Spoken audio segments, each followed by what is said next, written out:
ఓం శ్రీ విఘ్నేశ్వరాయ నమః. జిఎన్ఆర్ శ్రీరామ రక్ష గృహవాస్తు YouTube channel ప్రేక్షకులందరికీ కూడా నా యొక్క నమస్కారాలు. నేను మీ నాగరాజు, ఎంఎస్సి మ్యాథ్స్ బీఈడి. అయితే చాలామంది సార్ వాస్తు అనేటువంటిది మన సొంత ఇంటికే ఉంటుందా, అద్దె ఇంటికి కూడా ఉంటుందా అనేటువంటి క్వశ్చన్స్ అడుగుతూ ఉన్నారు.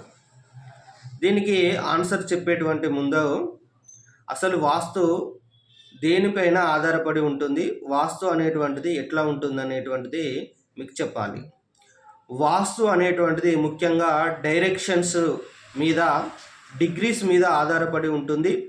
అదేవిధంగా ఒక సింపుల్ డెఫినేషన్ చెప్పాలంటే వస్తు రూపేణ వాస్తు అంటే మన ఇంట్లో ఉన్నటువంటి వస్తువుల మీద కానీ, అదేవిధంగా దిక్కుల మీద కానీ, అదేవిధంగా పంచభూతాల మీద కానీ, అష్టదిక్పాలకుల మీద కానీ, నవగ్రహ స్థానాల మీద కానీ, చుట్టూ ఉన్నటువంటి పరిసరాల మీద కానీ, ఇంకా చెప్పాలంటే ప్రతి దాని మీద కూడా వాస్తు అనేటువంటిది ఉంటుంది.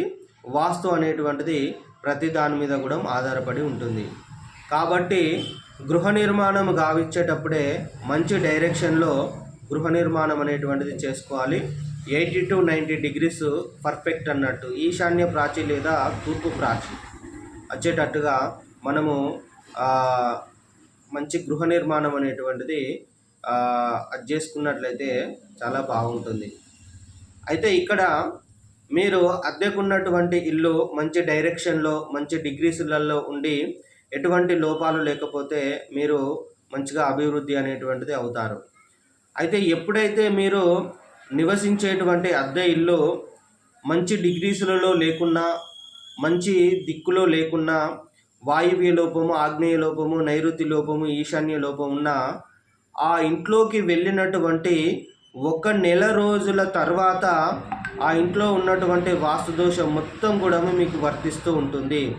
తద్వారా అకాల మరణాలు, యాక్సిడెంట్లు, భార్యాభర్తల మధ్య గలాటాలు, చిన్నపిల్లలు కనుక ఉన్నట్లయితే అనారోగ్యం అంటే డే బై డే 15 డేస్కి ఒకసారి అనారోగ్యం పాలవడము, అదేవిధంగా నిద్ర అంటే స్లీప్లెస్ అంటే నిద్ర అనేటువంటిది సరిగా రాకపోవడము, అదేవిధంగా పిచ్చి కళలు, అదేవిధంగా పిచ్చి పెట్టినట్టుగా ఉండడం, అదేవిధంగా దుర్వ్యసనాలకు బానిస కావడం, అదేవిధంగా రహస్య సంబంధాలకు లోబడము, మరి ఎన్నో విధాలుగా మనం బాధపడవలసి ఉంటుంది.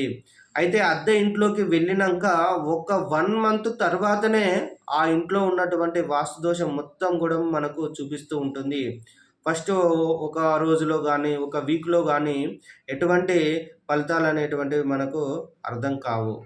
కాబట్టి అద్దె ఇల్లు కూడా మనకు అద్దె ఇంట్లో ఉన్నా కూడా ఆ ఇంట్లో ఎవరు నివసిస్తే ఆ ఇంట్లో ఉన్నటువంటి దోషం మొత్తం కూడా ఆ ఇంట్లో ఉన్న వాళ్ళకు కూడా వర్తిస్తూ ఉంటుంది. కాబట్టి అద్దెకు ఉన్నటువంటి ఇంట్లో ఉన్నటువంటి వ్యక్తులు మంచి గృహాలను చూసుకొని నివసించండి. వాస్తు అనేటువంటిది ప్రతి చోట పనిచేస్తూ ఉంటుంది. ఎందుకంటే అద్దె ఇంటికో దిక్కు, సొంత ఇంటికో దిక్కు అనేటువంటిది ఉండదు. అద్దె ఇల్లు అనేటువంటిది ఏ దిక్కులో అంటే ఒక మంచి దిక్కులో, మంచి డిగ్రీస్లలో నిర్మించినట్లయితే చాలా బాగానే ఉంటుంది. అటువంటి ఇళ్ళను చూసుకోండి, బాగుపడండి.